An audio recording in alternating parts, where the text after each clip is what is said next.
Guys, welcome to the first episode of the My Pocket Preceptor podcast. I'm so excited that you decided to take a listen to this because my aim is just to make sure that as a new nurse you thrive. So our first guest for today, I'm so excited. She's a coworker of mine. We work together in a major hospital here in the Philadelphia area. It's Christina Mariotti. She's going to tell you her story and just give you a lot of gems. So make sure you guys listen to everything that she has to say because she is amazing. So Christina, if you could just please go ahead and tell us a little bit about yourself, what you do, and why you decided to get into nursing. Sure. Hello, everyone. Cool. Yeah. My name is Christina, and I've been a nurse for about a little more than 4.5 years. Mm-hmm. And I love it. It really is a good fit. It was hard with the pandemic, but it's still I still enjoy going to work every day. So I'm a type 1 diabetic. I was diagnosed at 10 years old. My mom has had MS my entire life. I'm her third kid. So health issues have kind of been a big part of my childhood. Mm-hmm. And then I remember in high school, I had so many different interests, and I'm a big reader. I'm a lot of interests you can see in the background Yeah. of my office here. I love your library. I have a lot. It's a lot. I have like 3 other bookcases that are out of frame that you can't see. Oh, But wow, that's awesome. I didn't know what I wanted to do in high school at all. And my father had just had a heart attack. My grandmother died of a stroke. And it was actually my brother that made me sit down because I applied to like one school way too late to get in for the nursing program. Because I was like, well, all my doctor's appointments, I kind of have an understanding of how the body works. I loved Mm-hmm. being in the hospital because I had great nurses when I was diagnosed and, going to all my follow up appointments. And my brother sat me down in my grandmother's office and he was like, you can't leave until you apply to another like 2 or 3 schools. He's like, because he's 10 years older than me. And he's like, Mm-hmm. nobody was like, knew like the college process for me. So I applied and I got in and I wasn't sure about it. But as I was just wanted to give it a try. And only after I started being in like the hospital setting and clinicals and working as a CNA my senior year of college did I Mm-hmm. realize that it really was a good fit for me and that I love like taking care of people and interacting with people on the daily. Wow. Thank you for sharing your story. I didn't even know that, about your family dynamics and everything. So thank you for being open and just sharing your story, really vulnerable. So, can you describe, especially like being a new to practice nurse, they encounter a lot of challenges. So can you describe Yeah. some of the challenges that you had, and situations that you've encountered in your nursing career? Sure, yeah. The first major thing, I have a clock, sorry if you can hear that in the recording. My first major issue, I think, was like mostly a confidence thing. I was very anxious going into work at first, and I kept thinking that like I just didn't want to make a mistake. I was very anxious Yeah. as a new practice nurse. Yeah. But I think as I got off of orientation and I went to night shift, which is a little bit slower, and then I Hmm. liked the flow of night shift. I felt like I could pick up on all the little details about the patients and their stories and start to ask the older nurses like why we're doing certain things. Is that to be expected? And that kind of helped me get more confidence. So that was the biggest like issue Yeah. And I think it's that still I still faced. today, still a Yeah. lot of the people I talk to, a lot of the new to practice nurses on our floor, they still say the same thing. They're afraid of making a mistake, Mhm. and the new nurse anxiety lasts like well off orientation, to be honest. Well off Oh yeah. orientation. And so you have a lot of experience with this now because especially with the new to practice nurses who are coming in, you are like one of the primary preceptors. So tell us a little bit about that role, what you like about it, and some challenges that you may notice, just in general, that the new to practice nurses have on orientation. Yeah. I think confidence is still a big, like, kind of universal, Mm-hmm. not issue, but like common occurrence that Yeah. everybody has to kind of overcome. Um, as a preceptor, I feel like because I didn't have a fantastic relationship with my first preceptor. I just Mm-hmm. felt like our communication styles were different. Yeah. And I kept feeling like it like helped precipitate the idea that I was making a mistake, how we just didn't connect.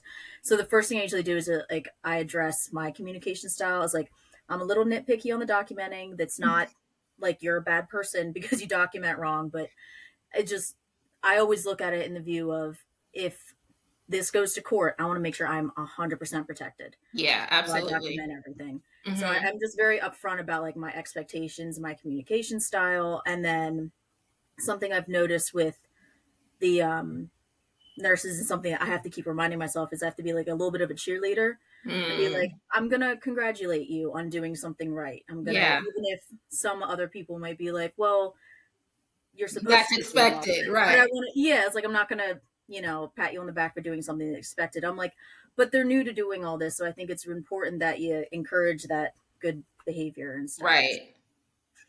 I agree, and I do the same thing too. I think naturally I'm just an encourager. I just and genuinely like I give great encouragement and that kind of stuff, and I'll be like, "You're doing a great job." Like, Yeah, I'm here for you, but you're just affirming to them that they are doing a good job because they question themselves a lot, and yeah, so it's great that you do that. So thank you for sharing that. yeah, of course. So what are some of the critical skills that you think they need to definitely have when they come off orientation? Yeah. I mean, your assessment has to be, it doesn't have to be like a provider assessment, but you have to Mm-hmm. be confident in saying like this is different than before. You don't, even if it's like just a gut feeling, you'd be like something is off and I need to, and knowing like your limitations at that point, be like something seems weird, I'm going to ask another person for help. Like Right. I've always say to them too in like that first shift or something, like the most dangerous thing you can do is not be sure of something and then not ask anybody. Mm-hmm. So just knowing that you need more help and being like able to ask for that help, that's harder than it sounds. Yeah. Especially as a new nurse, because you're gonna be like, well, they're gonna think I'm dumb that I'm asking this stupid question. I'm like, it's not stupid. You want to Right. make sure that it's safe. I always say the same thing, like go with your gut. Like you're not Yeah, going to be able to explain it, but you're going to know when something is off and just trust that it's there to guide you. You know what I yeah. mean? Just open your mouth and let the words fall out basically. You know what I mean? Mhm. Just say something. Alert a doctor, alert as Christina is saying another colleague, but Oh yeah, that gut feeling has not steered me wrong when it comes to like keeping an extra eye out on the patient. And it may not directly happen on the shift that you're working. It may happen another shift down. You may yeah. find out, oh, all of a sudden that patient had a GI bleed. And you're like, Hmm. something was going up. Yeah. Awesome. Okay. Are there any particularly memorable experiences that you've had with your patients over the last 4.5 years? Oh Like yeah. Good. what are some of the Yeah. good I was things? gonna say good and bad. Yeah, Um, tell us all, please. They need to know. yeah. No, it's nice, and we well, I don't know all of your experience, your work experience, but mine has been all with neurology. So Yeah. it's hard because you have the patients that are confused, and sometimes they're super cute and confused, and sometimes they're not super cute and confused, and they're just like Hmm. agitated and irritating and pushing all of your buttons. Right. But yeah, one of the really good experiences was there's a young girl, and it's sad, but we'll scoot over that part a little bit. Hmm. Young girl that had just graduated nursing school, and she'd come in with her mom who was also a nurse, and we were just kind of bonding over that experience. And I had her for like several shifts in a row, Hmm. and she was confused because of the reason she came in. Yeah. And it was just cute to know that even though she thought I was somebody else that she knew from school, from nursing Oh. school, that she didn't like. So when I go into the room, she'd be like, "Oh, there's that bee that da da da da da," and her mom's like, "No, no, no, no, no, that's Christina, that's your nurse." She's like, "Oh no, I like her, but you Oh, look like that other person I don't oh like." my And I'm goodness. just like, That is "Oh, hilarious. okay, yeah." So it's Right. kind of funny there, and it was just good to know that, like, even though she didn't recognize me, she knew that I was like a little bit of a source of comfort for her in those couple Yeah. shifts that I was taking care of her. Yeah. Um, but then another one that hit me really recently, and I did actually, I 4.5 years, I think I've only had like two patients on hospice. Mm. And I think we had even gone back and forth with this patient. A Hmm. patient, I just spent like an hour talking to her husband in the room. Hmm. And it felt really good because he didn't have any other family to like kind of go through this hospice experience with. Yeah. And it was really sad. But again, it felt good to know that I was doing something for him that was kind of above the just like taking care of the patient. Because Yeah. at that point, he's kind of the patient too, just being the Yeah. husband of the I family. do remember that patient now. I Yeah. do. And yeah, that was interesting for me too, because I think I just came in like it was like either a switch or like an overtime shift or something Hmm. like that.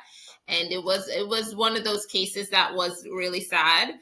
Yeah. But as you're saying, like just the family dynamics. And what I also saw was just a lot of love. So A lot of much, yeah. love being displayed between he and his wife. It was really touching. But go on. It just clicked to me now, like, oh yeah. Yeah. No, it's nice that you get those little like moments in a normal, like, you just kind of, not that you're Mm-hmm. forgotten, like if you do a good job and you're making a positive impact on the person, then they're not going to forget that. But Mm-hmm. it's nice, like in the moment, that you recognize, like, oh, this is affecting me too, I know it's affecting them, and this is, Yeah. it makes it sounds cheesy, but it kind of makes it worth it, because you're like, this is why I come into work, because I want to Right. make sure that I'm making a difference to something when they're at their most vulnerable state. Absolutely. Yeah. And I've had, we shared the similar, like, same sentiments with that family. Mm, And they impacted me as well. yeah. And so another experience that I had similar to that too is this was I think it was a family that it like English was not their primary language. So the female was the patient and her husband stayed to, translate for her and everything like that. And I treat everyone the same, which means like just respect. And putting the patient's needs first. Like, I don't treat anyone better than someone else because they have money or whatever the case may be, because you don't know those Yeah. things going in. But I say that to say, I just was really gentle with her and calm and caring and everything. And then I was working for, I think, 2 shifts. And then at the end of it, the husband was like, can you write your name? And I was like, oh, that's so cute. He wanted Yeah. I don't know what he's going to end up doing with it, like write something, but he, Yeah. wanted to know who I was or remember me taking care of his wife. And I thought that was really sweet. So that was really nice. Yeah. And yeah, these patients, for good or for bad, they will leave a lasting memory on you. And then also, even the patients that don't really stick out, well, honestly, it just teaches me to be grateful. Like, you see, like, for a Yeah. while we've seen just young cases, like cases of really young individuals that were getting quite sick. Mhm. And it just walking in there, it's just like, wow, I'm grateful I'm able to work, because that means you're Yeah. healthy enough to be able to, do your job and stuff. So Yeah, especially with some of the younger, like that one patient, I was like, I can't imagine going through what she had to go through. And mm-hmm. even younger than that was one of the first patients that was younger than me too, Oh wow. which like is a weird feeling. I think the Yeah. first time, maybe the first couple times, I don't know. Yeah, it Yeah. is. It is weird. Because sometimes you can separate, like, if they're a 67-year-old male coming in with Yeah. like high blood pressure, diabetes, you're like, okay, that there's a little bit of a disconnect. I think we got cut off. So I think Christina, looks like she got cut off somehow, but we're gonna continue on. So I really, really am enjoying this. I hope you guys are enjoying learning about this. Leave the questions in the comments that you want me to ask the next guest. If you guys want more fun questions, if you guys want questions that are more clinically based, just go ahead and leave it in the comments, and I will do my very best to make sure I address that. We didn't get to talk a little bit about who I am. I planned on doing another video with that, like an introductory video. But I am Tanya Green, and Christina just texted me her computer died. No worries. This is live, guys. No problem. Um, so we'll see if she's able to come back on. So I am Tanya Green. I've been a nurse for 16 years. I am also a family nurse practitioner, and I'm currently working in a step-down ICU in a major Philadelphia area hospital. And I started out just wanting to be a nurse because that's what I'd seen growing up. I lived with my mother for the first 10 years of my life. And then between my teenage years, I lived with my father. And then at some other points with an aunt. And so my aunt was a nurse, and she made good money. She was able to support herself and her two children and her husband as well. And so growing up in the formative years of me wanting to pick a career, oh, Christina's coming back on. That's what I saw was nurses and how the nursing profession can be successful. I was just telling them about why I decided to become a nurse. And so, yeah, that's who I saw. My aunt being successful. She ended up being a nurse manager on her floor until she retired. I think she retired last December. And so went straight into nursing school, went to the University of Pittsburgh, did the 4-year program, and then started working at the hospital here in Pennsylvania. I did that for, I think, 2 years before I started going back for my master's degree, and then became a nurse practitioner. Became certified, I think, in 2012, but didn't actually start working until 2014. And then worked that career for, let me say, like 6 years at the Minute Clinic. I did that in just kind of like the retail clinic setting. And then 2020 came, and I was super burnt out, and I was like, peace. This was actually before COVID. I resigned in January of 2020, incidentally, and then moved back to the Philadelphia area, and then moved back to the same floor that I used to work on with Christina, and have been there for 3 years. So I say that to say nursing has been a great foundation for me to be able to provide a good life, a great life for myself. I now have a family, and it's been a great resource for me to provide for my family, and a great stepping stone to do other things, like start a business and just mentoring new nurses. And that's what I really, really love about it, is that you can do anything you want with nursing as the foundation. And so I just want to showcase just our extraordinary nurses. 2020, they were promoting that we are essential. We been knew that. Okay. We just need to continue to we just need to continue the revolution. And this is what I want to highlight: all the nurses, whether you're experienced, but more importantly, just giving encouragement to the new to practice nurse. So watch this podcast. Don't watch this podcast. Either way, I'm going to be putting out content, and either way, it's going to help someone along the way. So that's why I do what I do. So, Christina, what are some of the things that you do to stay motivated as a nurse? Because honestly, it can be very overwhelming, and you can definitely get burnt out within like a year. So, what are some of the things that you do to stay motivated in the profession? Yeah, no, I love my job, but it has definitely burnt me out. Yeah, and quicker than I had anticipated. I mean, I don't know. I mean, I like to, like, I went from night shift to day shift. So if you're starting to feel burnout in one, like, aspect of it, like, try different things. You don't have to leave it all together. Yeah. Like, go through different stages. Like, I'm also in school to become a nurse practitioner. Yes, she is. And, yay! Awesome. I switched. I was on night shift for 3.5, almost 4 years. And I was like, okay, let me try day shift. And like life got a little bit better. So, and then I stopped scheduling myself like 3 days in a row. Yeah. I needed little breaks in between. And there's a lot of flexibility with your schedule if you're doing inpatient. So you have like these different tools you can kind of utilize before just going like, I'm done. I hate this. I'm out. Like, know yourself, Right. know when you're starting to feel that way, and be like, okay, well, maybe I change a couple things, or maybe I, really do just do a one and done. Do my 12 shifts. It can be hell, it can be heaven, and no matter what, I'm not bad. Right. But when I am like caught in that mood a little bit, I used to set a timer on my phone for when like clock out time was. And I'll be like, no matter what, it's only time it's going to go by. Wow. When the shift is like really tough. I mean, it'll kill your phone battery, and like if you have an older phone. Yeah.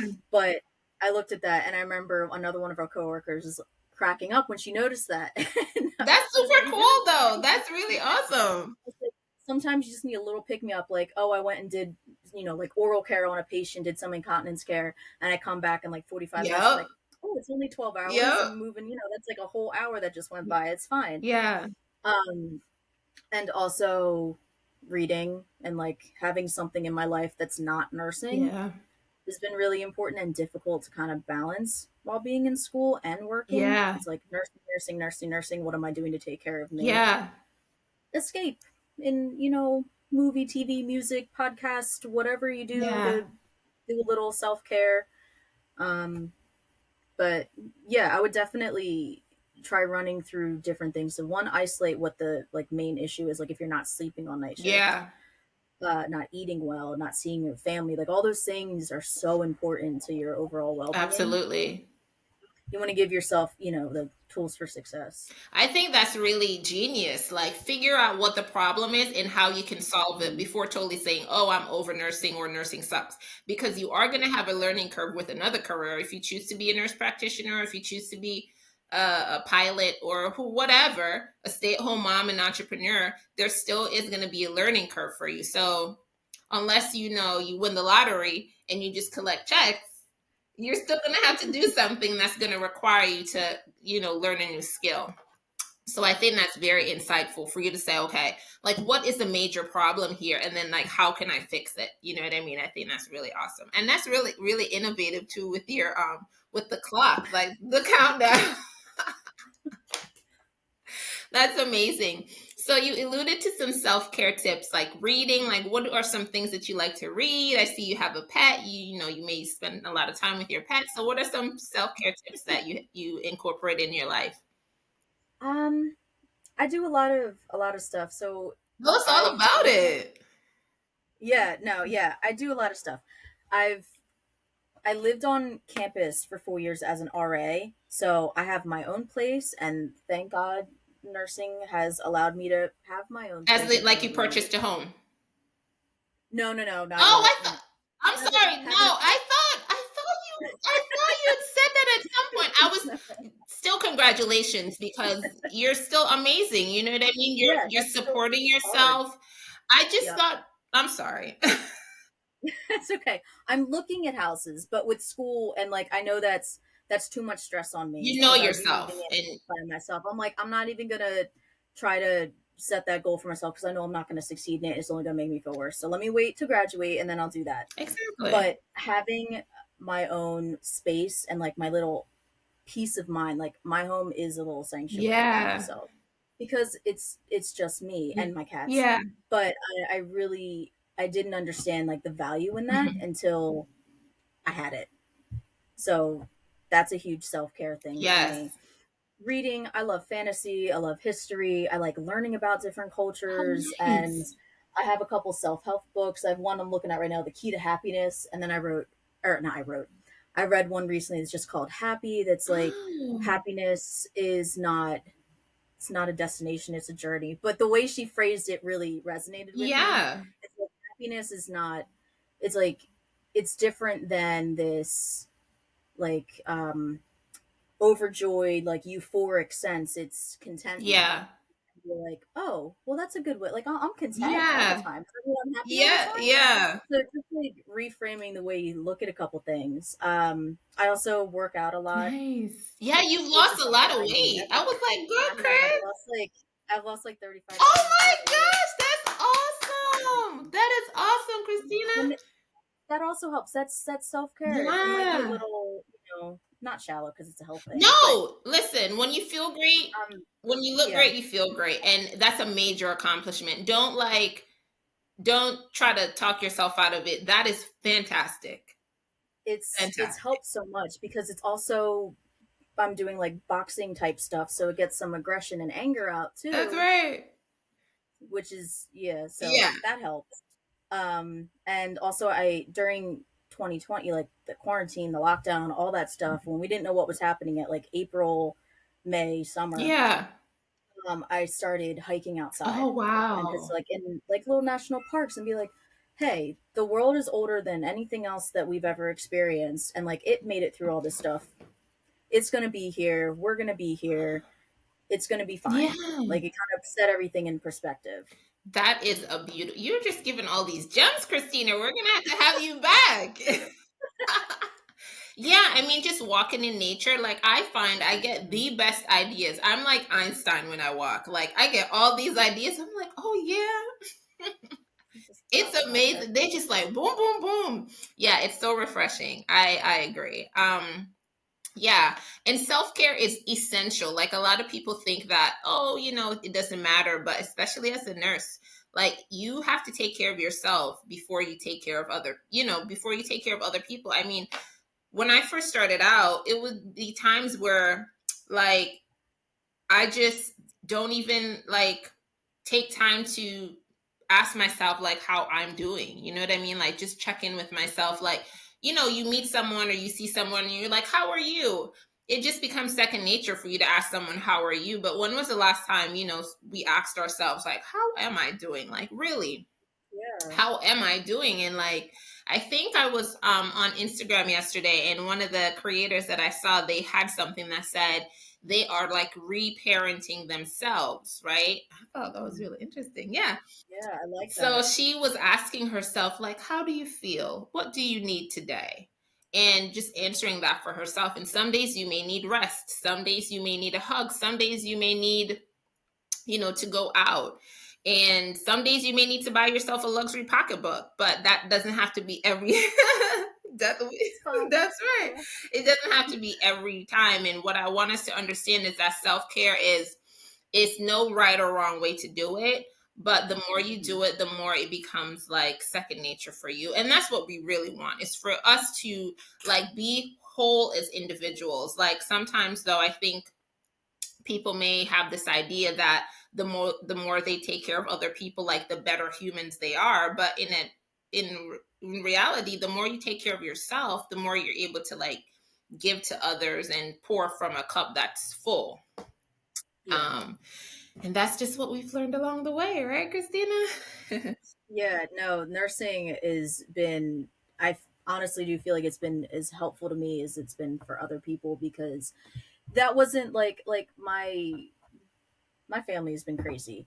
Hold on, I totally resonated with that, parenting yourself, because I feel like that's what I'm doing. I'm like healing all the stuff, Yeah. generational stuff that's been passed on to me. I'm the first person in my immediate family to go into healthcare, and like Hmm. learning about like, active listening, and like listening to yourself, and actually just taking in information and all that stuff without feeling like it's something are inherently doing something wrong because you're doing it it's in a different way than somebody, Yeah. which was kind of how I was brought up. So like Yeah.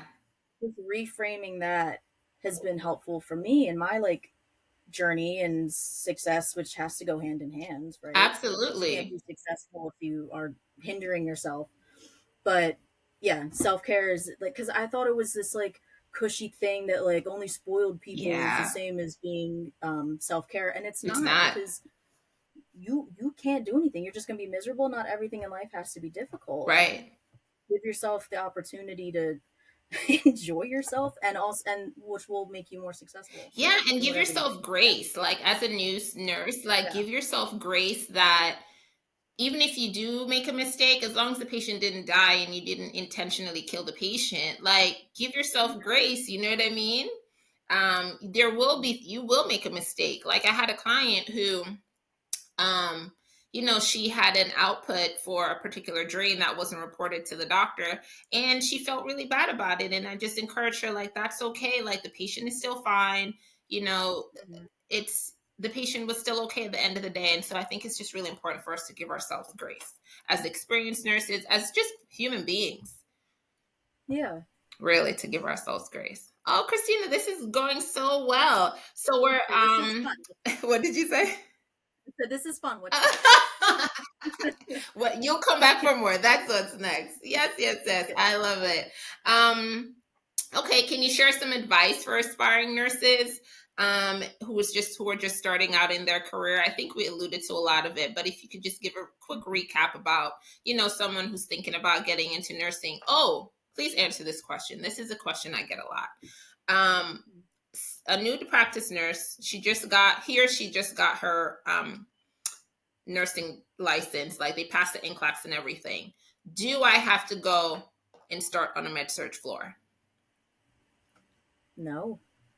I get that No, you question don't. so many times. And why not? Yeah.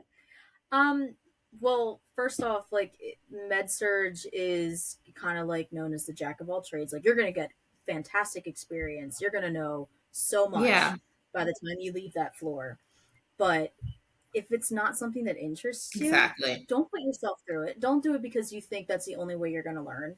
If you want to do it, go for it. Right. But if your heart and soul is in like OR nursing or like PACU or something like that, go straight to it. No matter where you go, it's standard. You're going to get an orientation. Exactly. And like Tanya said earlier, no matter even in any field, Mm-hmm. when you transition to something, there's going to be a learning curve. So go to the place that's going to interest you because it's going to be a rough transition. Just for transparency's sake, it's going to be difficult. Right. It'll get easier. It should be, Right. at least if it's the right fit for you. And just you save yourself the heartache and the stress if it's not something you want to do. Absolutely. I love it. And 100% agree. That's such a like an archaic, an archaic, but Mhm. also such a limiting belief that we all have to go through this one door and then merge off. Like just go through the door that you want to go through. Like Yeah, that's more than one it's more door. than one door. It's more than one door.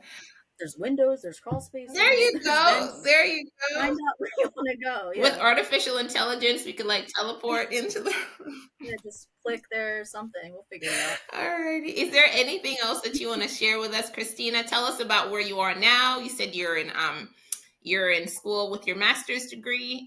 What would you like to do with that when you're all done? Oof, that's a loaded question. I have no idea. I just know I love bedside and I love like interacting with the patients.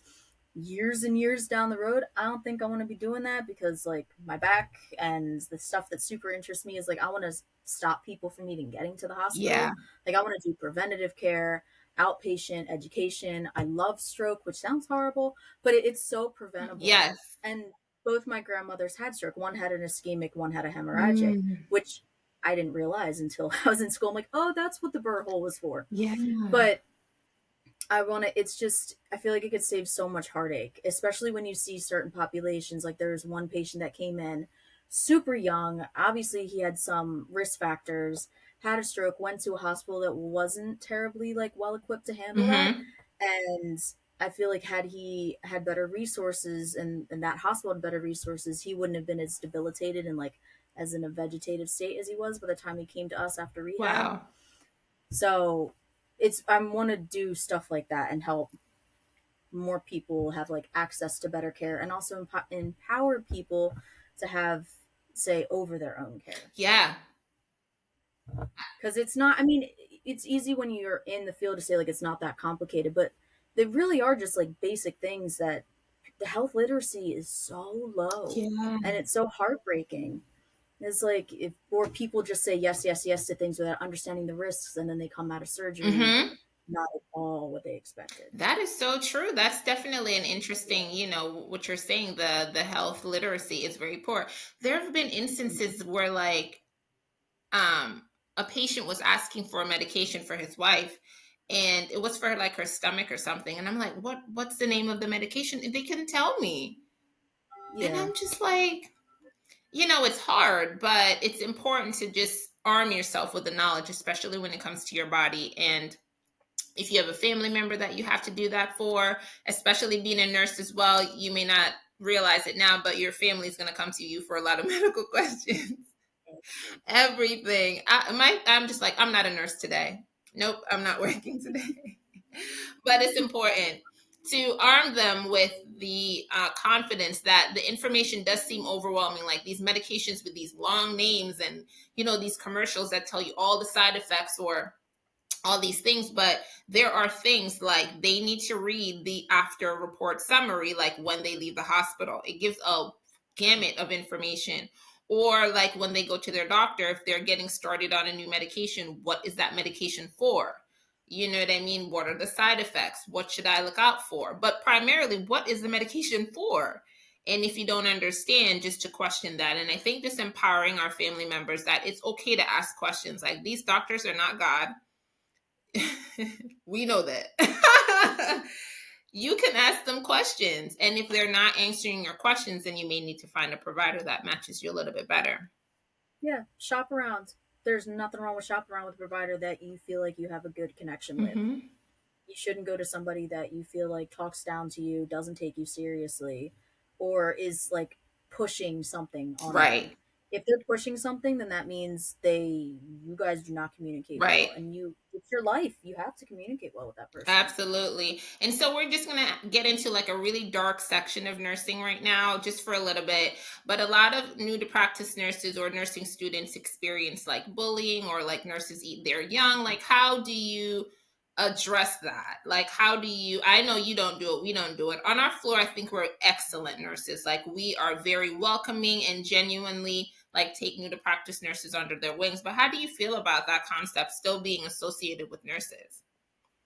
It's heartbreaking, and I feel like I experienced it a little bit, definitely as a CNA at the old floor I worked at, but also as a nursing student. One Mhm. day I wasn't feeling well, and we're this older nurse that has way past the time she should have been working, was yelling at me because my preceptor or whoever my instructor was taking me down to the ED because my heart rate was up really high, and again I'm a diabetic. I Yeah. didn't know what was going on with my sugar. I didn't take good care of myself.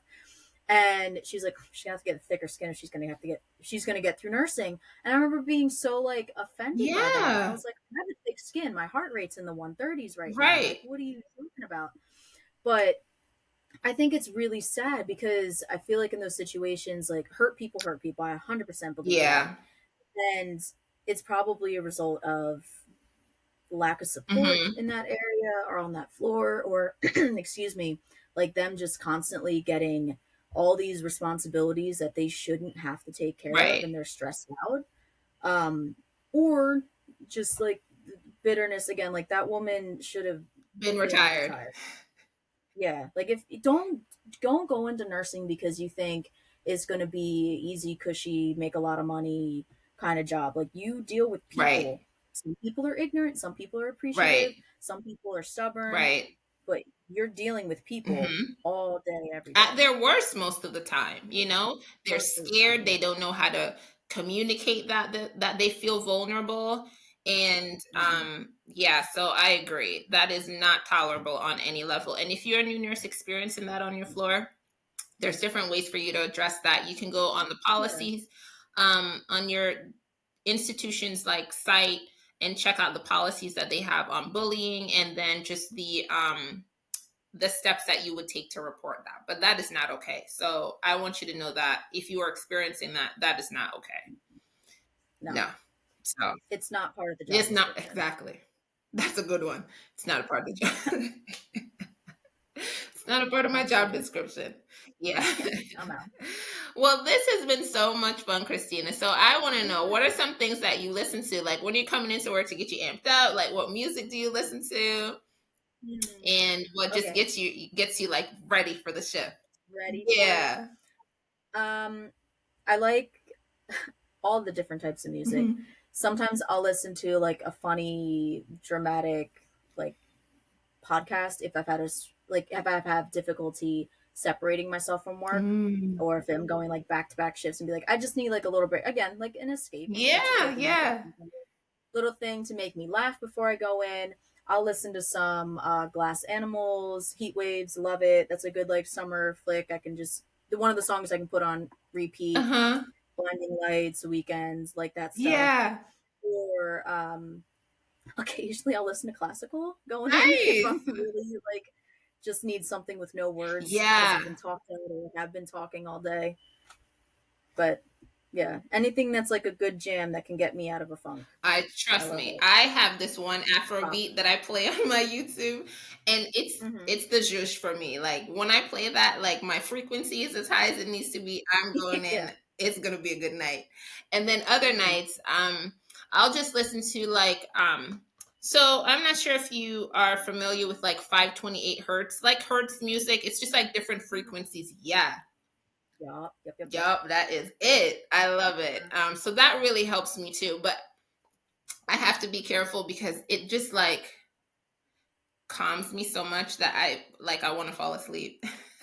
But it's really good. Yeah. It's really, really great for just it just works for me. I can't really put it into words, but it just helps to rebalance me, puts me in a positive vibration, and I love it. And that's what works for me. I mean, everybody may not want to be in a high vibration when they go into work, but that's what works for me.